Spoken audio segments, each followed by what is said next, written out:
I'm joined now from Parliament House by the Prime Minister, Scott Morrison. Prime Minister, thank you for your time. Hi Lee, good to be with you. On your plan to extend the trial of welfare cards in Australia, you're a Liberal government, so your values are meant to be personal liberty, or one of them. Why not make it voluntary for people to sign up to income management if they feel they need some help, instead of making it a compulsory nanny state kind of thing?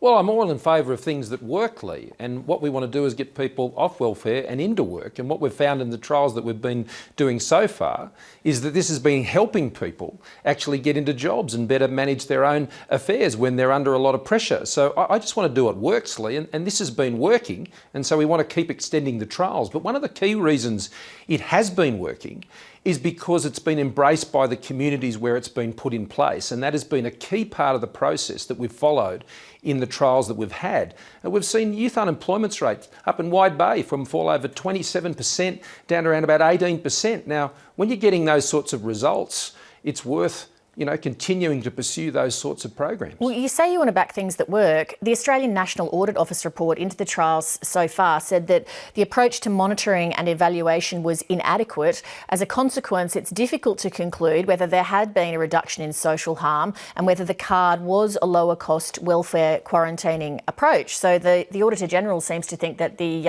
evidence is out.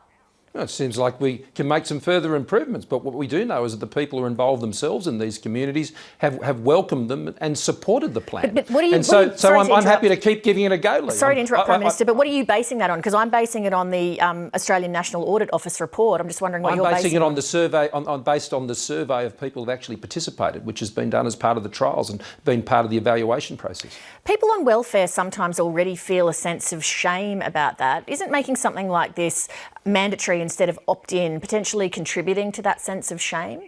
No, I don't think it is, and I don't think it should be characterised in those terms at all. I think it should be seen for what it is, and that's a genuine attempt to do things that help people in these situations, to help them better manage the resources that they have, and to ensure that there's food on the table for the people who depend on these payments that are going into these families, and that they can get themselves into a position to deal with issues in their own lives, and they can go and to find themselves in employment and be in even greater control of their own lives. The government's also proposing drug testing for some welfare recipients. Illicit drug use has doubled among men in their 50s and 60s in the past 20 or so years. Will the testing include people receiving welfare in the form of the age pension? No. So what forms of welfare will be subject to this? Newstart and youth allowance. And why are those the forms of welfare that you want to make subject to it? Well, because these are the areas where we're trying to get people off welfare and into jobs. And one of the biggest inhibitors to them getting jobs is there's substance abuse. And that's what's been showing up in the impediments to people being able to get over these sorts of addictions. And there's an opportunity when people are engaging with the government, when they're coming for support in the form of Newstart and other programs, to help get them the support they need. Now, part of this program, and it's been trialled in 3 areas, is $10 million to provide the facilities for the referral services to help people get off these drugs. I mean, we're trying to help people get off drugs and get into work and trial innovative new ways of doing that, and I think it's worth a try. Is the proposal really about getting people off drugs and into jobs, or is it about kicking them off welfare and saving the money from that? I think that's a very unkind way to put it, Lee. I'm not going to doubt people's motives. When it comes to programs like this. This is about helping people deal with a life-inhibiting addiction that helps them get off that and find themselves in employment where they have more choices and a brighter future. But they can only be helped. Why would you question the motives? If it's drugs, they can only be helped if they're then channelled into rehab services and things of that nature. You mentioned That's what it does. You mentioned $10 million extra going to it, but we already know from people who work in the sector that the services are inadequate for the existing need, let alone channelling more people into it. But so you're suggesting we shouldn't have referral services? No, what this does, let me take you through it. The reason we're putting $10 million into those 3 areas to support those referral services is to be able to be sure that when we engage people in those services, that they're actually getting the right outcomes. This is a trial, Lee.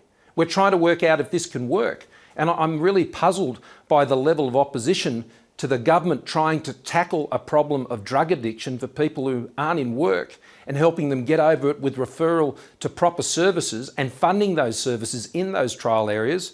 And if that works, well, that gives us the opportunity to take that out more broadly. That seems like a good plan to me.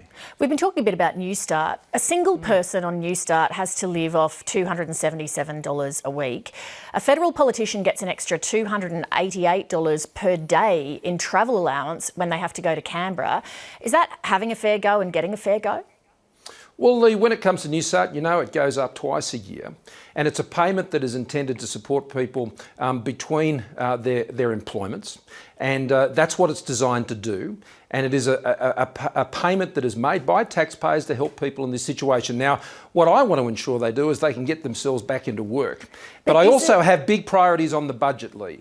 And the big priorities on the budget are to deal with in-home aged care places, to deal with youth suicide, to deal with the challenges that we have in the health system and the education system, which we've rapidly increased funding for. So we've got a lot of priorities on the budget. And my priority is more, frankly, in supporting increases in in-home aged care places than ramping up the welfare budget. I understand that, but when you're looking at how the government spends money, why is it fair to expect somebody to live off $277 a week when at the same time you think it's fair that a politician should get $288 a day just to help with travel costs associated with being in Canberra? Well, you're conflating two completely different things, Lee, so I don't accept the comparison. What I do suggest is this, though, is that the government needs to support a welfare system that is sustainable. The Newstart is there to help people. The dole is there to help people when they don't have a job and to be able to get back on their feet. But I tell you what I did do. I did increase the allowance that is paid to young people to help them actually go through the program of internships, which can get them into jobs.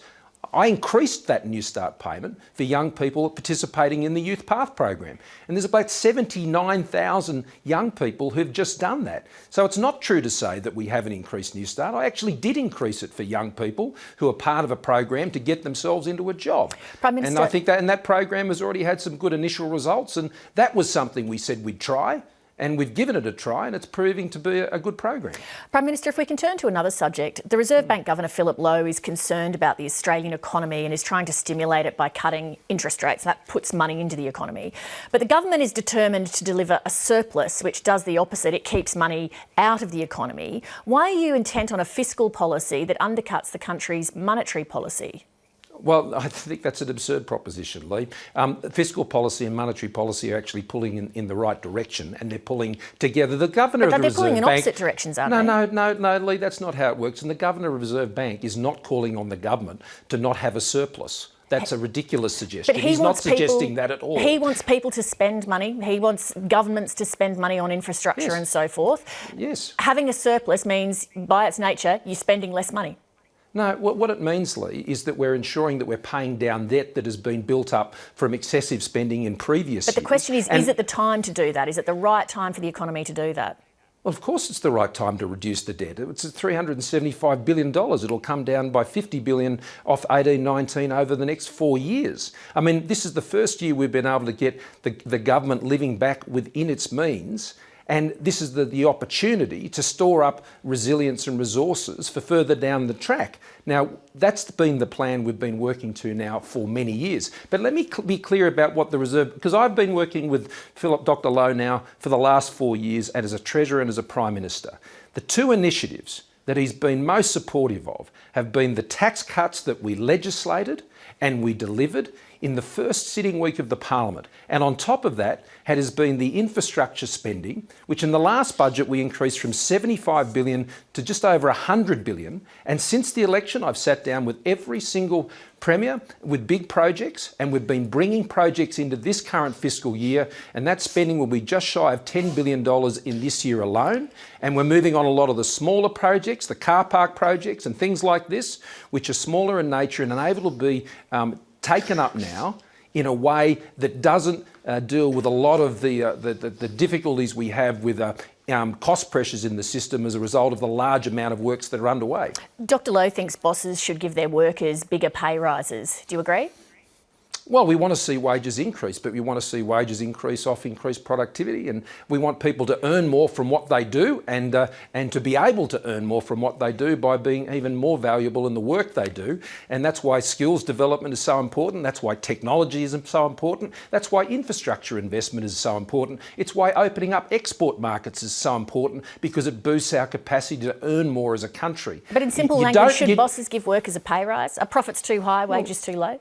Well, non-mining wages, the total wages bill in the non-mining sector is running at the same level as the compensation of employees in the national accounts. So they're running both at 5%. They were the figures that came out in the national accounts. So they're running at the same level. Prime Minister, thanks very much for your time tonight. Thanks a lot, Lee. Good to be with you. Hi, I'm Lee Sales. Thanks for watching this story. If you'd like to watch more of 7:30's stories, they are on the left of your screen.